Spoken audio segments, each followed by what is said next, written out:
Another dawn breaks over the sun-baked plains of central Thailand. An international team of archaeological experts and volunteers board their trucks and head out into the remote rural interior of the country. Ahead of them is another day's excavating at an extraordinary Bronze Age burial site. It is crammed with skeletons and fascinating grave goods. Among over 200 burials here, there were 2 extraordinary graves containing amazing treasures, including vast quantities of ceramic pots. But the skeletons showed signs of strange burial practices. The bones seemed to have been chopped about and left in a pile. One of them hacked off at the knees, hacked off at the face, and the jewellery with them was quite beyond belief. What was the meaning of this? Who were the inhabitants of these graves? Can the mystery of these Bronze Age super burials be explained? Archaeologist Dr. Charles Hyam is on a journey to solve the mystery of the Thai super burials. He is convinced that this burial site will uncover secrets of ancient Thai culture and reveal new insights into the Bronze Age in Southeast Asia. There's no doubt that now we really have to rethink the entire Bronze Age social order from bedrock up.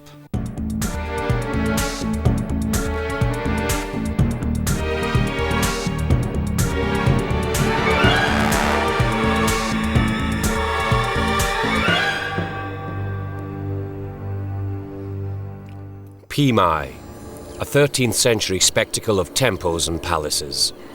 The epitome of civilization, but also a symbol of vast wealth and the power of masters over minions. Nobody knows where or when such social power emerged in ancient Thailand, but discoveries made at a nearby archaeological site, Ban Non Wat, may help answer the mystery.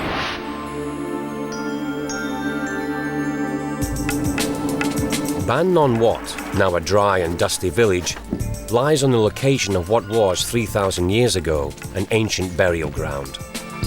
For 2 years the team has been excavating the site under the supervision of British archaeologist Dr. Charles Hyam.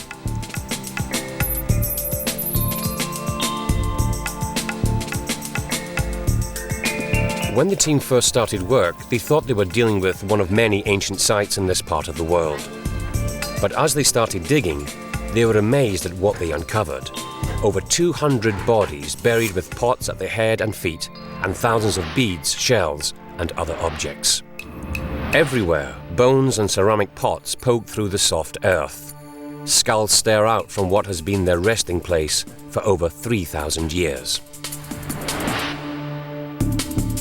But just when they thought they'd finished excavating the site, there was an exciting development. I've been summoned. Apparently we found something. Wow. Oh, that is nice. Look at that. The complete rim of a pottery vessel. And when you find these complete rims like that, of course there's a complete pot also below. And 99 times out of 100, just there's going to be the skull of a Bronze Age person, stretching with the feet down to the south, the head to the north. And when you find one pot like that, they're usually the first of many. So hopefully, before the week's out, we should have a row of Bronze Age graves across this part of the site. And the cemetery, instead of stopping as we thought it stopped, seems to be continuing, which is wonderful news. So that's a very, very exciting find. But as they scrape away at the layers, they find something more extraordinary still. This particular grave contains not just the usual 1 or 2 pots, but vast quantities of beautifully crafted vessels, and all of them are huge. At every stage, Charles records the evidence. After a couple of days' work, it becomes clear just how large this grave is. Far larger than any they have come across before, stretching over an area of 5 meters by 3 meters and containing over 70 pots. Stranger still, the grave contains not just one human body, but 2. What could the explanation be for this extravagant double burial? amongst all the other ordinary burials. Could it be the occupants were somehow special? But if they were, this doesn't fit in with the received wisdom of a Bronze Age Thailand. These people began to clear the jungle with their bronze tools, plant crops, and trade with their neighbours. But their society remained largely egalitarian, unlike other cultures in which ruling elites soon emerged with the advent of bronze. Our analysis of the burial remains from this and many other sites has convinced us that the people themselves were not structured in any sort of hierarchy. There were no great leaders. But with recent findings at Ban Non Wat, a different story is emerging. We've really had to reconsider everything from scratch because we have encountered a whole new range of evidence that is absolutely new and causing us to rethink everything.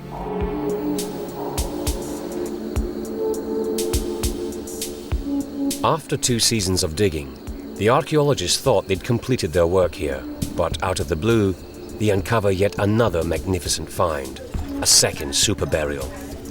It's just as huge as the first and also contains 2 skeletons buried with fabulous grave goods.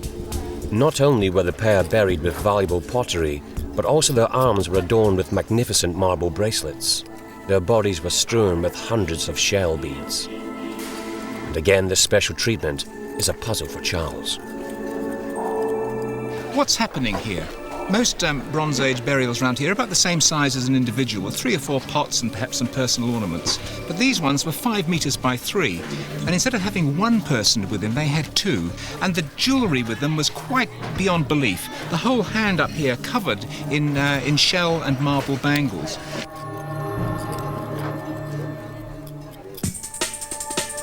Charles is anxious to get on with a forensic examination of these ancient remains.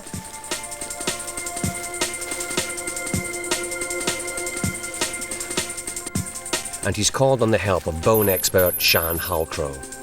She's going to help him analyse the skeletons in detail and try to work out who the inhabitants of these incredible graves were. Burial 90. Together, they begin laying out the bones in correct anatomical order. Perhaps a closer look at them will help answer some of Charles's questions.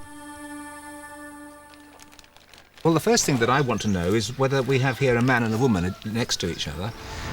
And after that, I'm very anxious to know about their ages. Were they young or were they old? How did they die? Why did they die? And why is it that they were buried together in this extraordinarily large grave?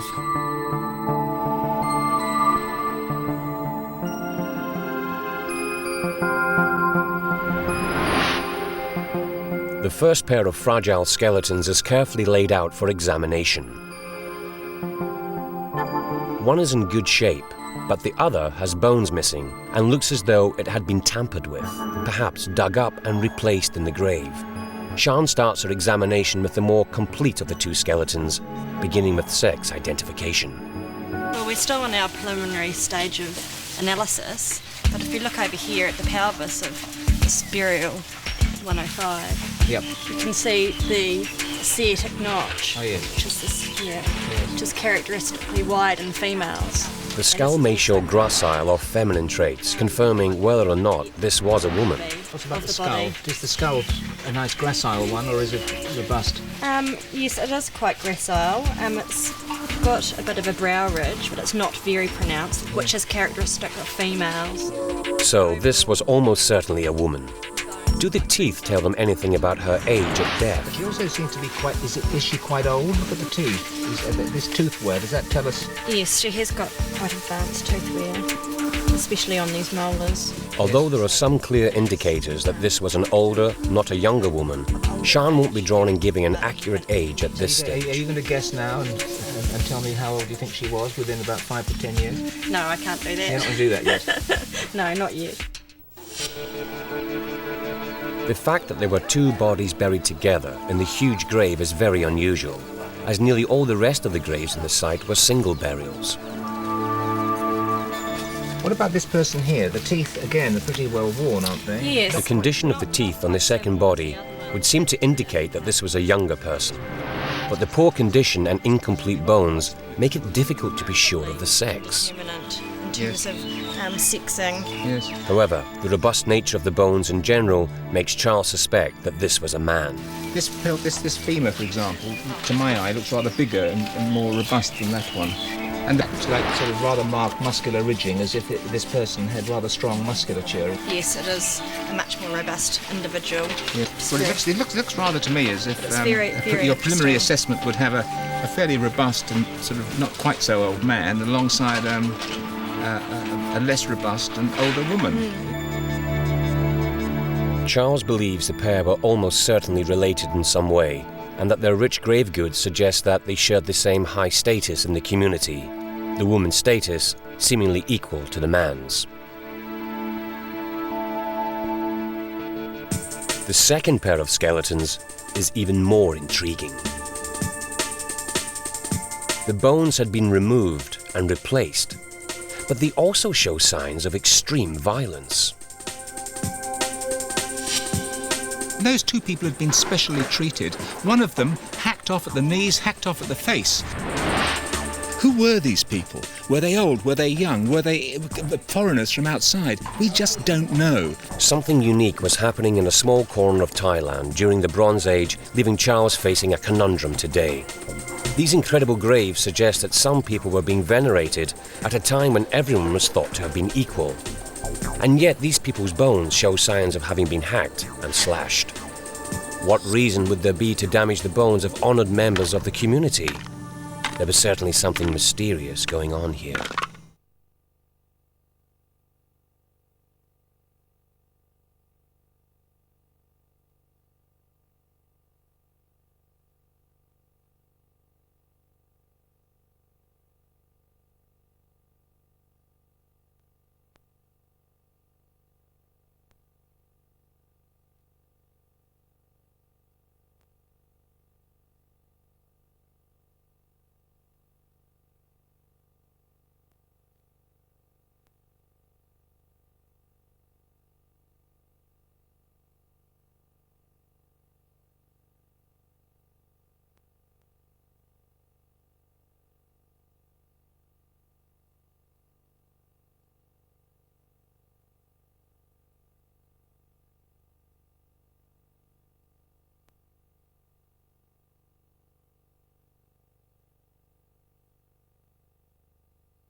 Dr. Charles Hyam is an archaeologist specializing in the Bronze Age of Southeast Asia.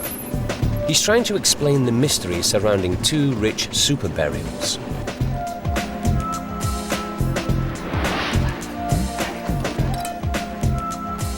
Strangely, some of the bones in the graves had been moved about, and some even seem to have been deliberately damaged.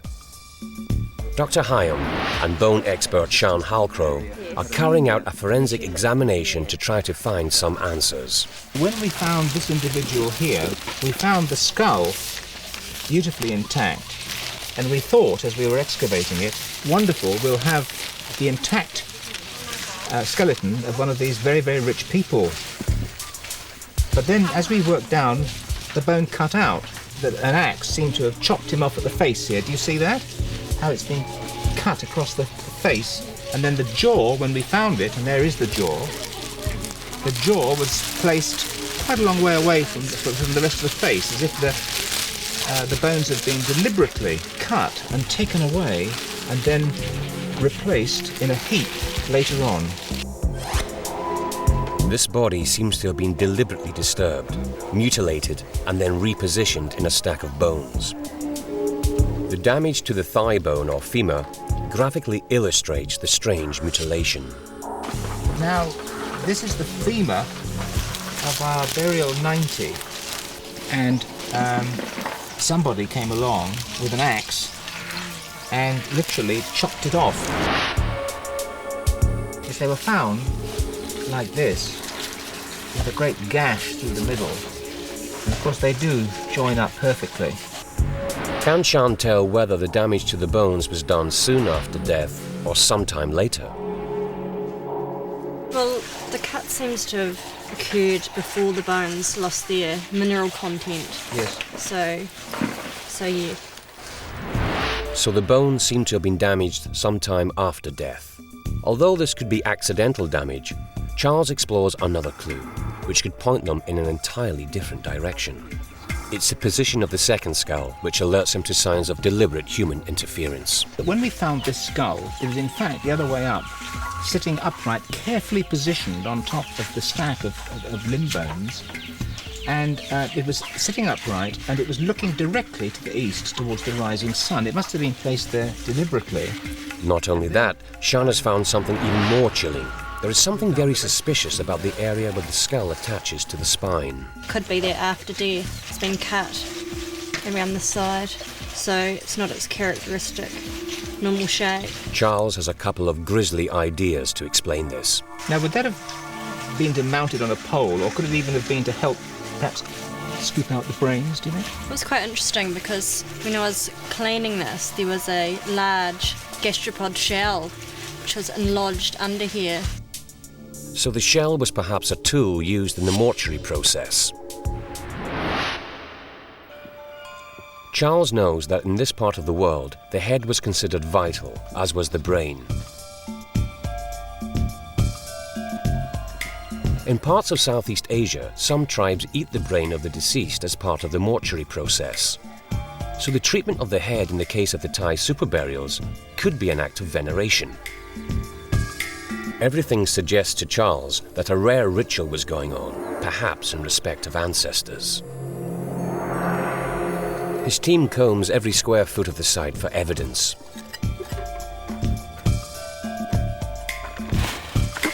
Cleaning every shred of material and giving it a catalogue number. Eventually they come across something else strange. This came as a real surprise because when we were uncovering this area here, we came across these bones.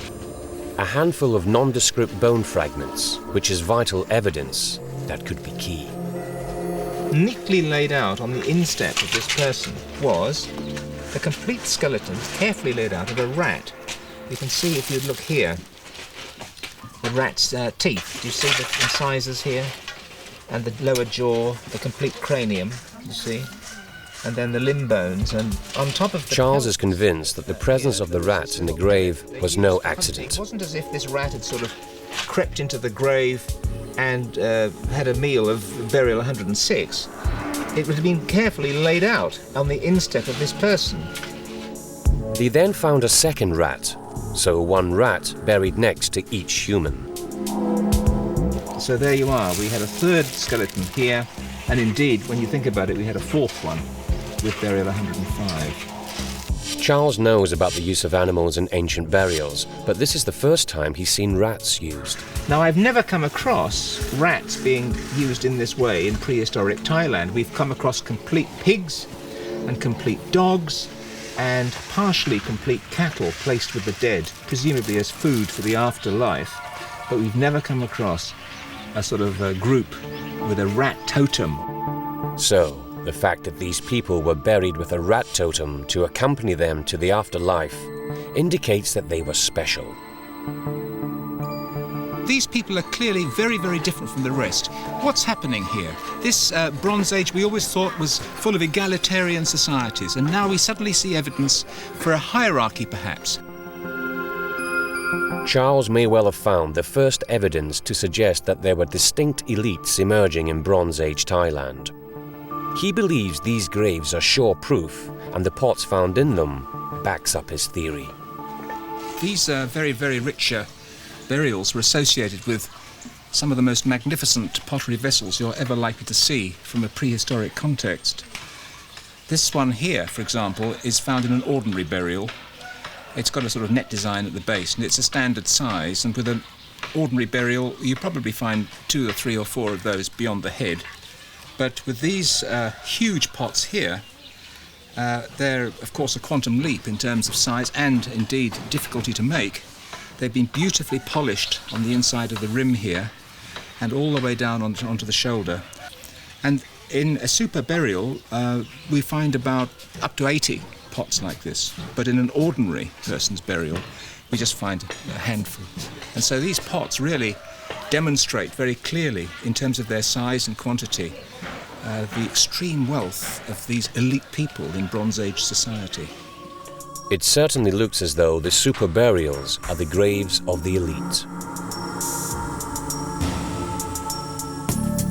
Next, Charles goes to see site metal expert Hayden Court. He has been analysing new evidence, which further bolsters Charles's theory. Lying in each of the graves was a bronze axe head. Bronze tools would have been common in Bronze Age burials elsewhere in the world, but not in Thailand. These are incredibly rare at this site, and they're found only with these very, very rich people. Well, this is the only time we've seen these in such wealthy burials. Therefore, it's obvious that bronze is, in fact, being in use as a status indicator. Yes. When they were gleaming, a beautiful sort of golden colour rather than their current rather corroded state, they must have looked extremely impressive. Absolutely. And when I come to think of it, in Southeast Asia as a whole, we have very few burials that contain these axes. They must have been socially very, very important indicators. Absolutely. The interment of these rare bronze tools within the super burials is clear confirmation for Charles that the deceased were special people. The important thing about the bronze is this. We've discovered in this area about 300 or 400 Bronze Age burials without so much as a hint of a bronze grave good.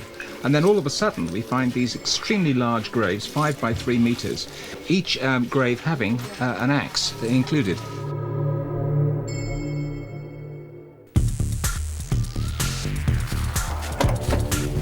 Charles now has all his evidence before him.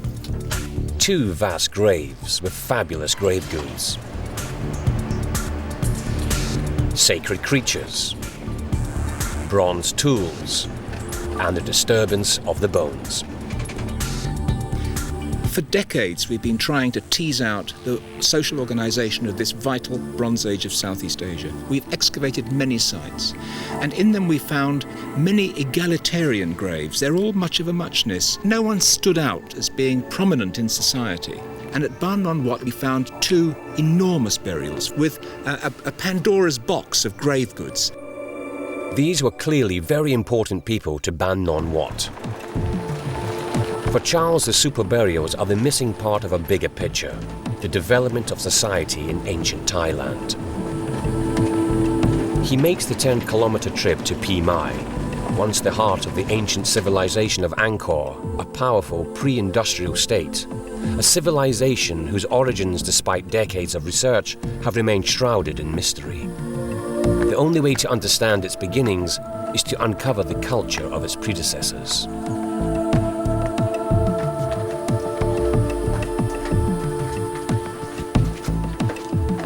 The beautiful temple complex is a major feat of engineering, a feat that can only have been achieved by leaders wielding their power over minions. A form of social hierarchy. Charles now believes he can trace this all the way to the Bronze Age, and the super burials at Ban Non Wat have cast a vital shaft of light. There is something going on here that is so special that we think that we can conclude with some reasonable degree of certainty that these were representatives of a social hierarchy in the Bronze Age where formerly there was none. Another day draws to a close at Ban Non Wat. The excavation team lay down their tools and carefully pack up the latest finds. Although we can never be certain exactly who the people found here were and why they were buried in such a way, we can now be sure that there was an elite who were considered special, even in death.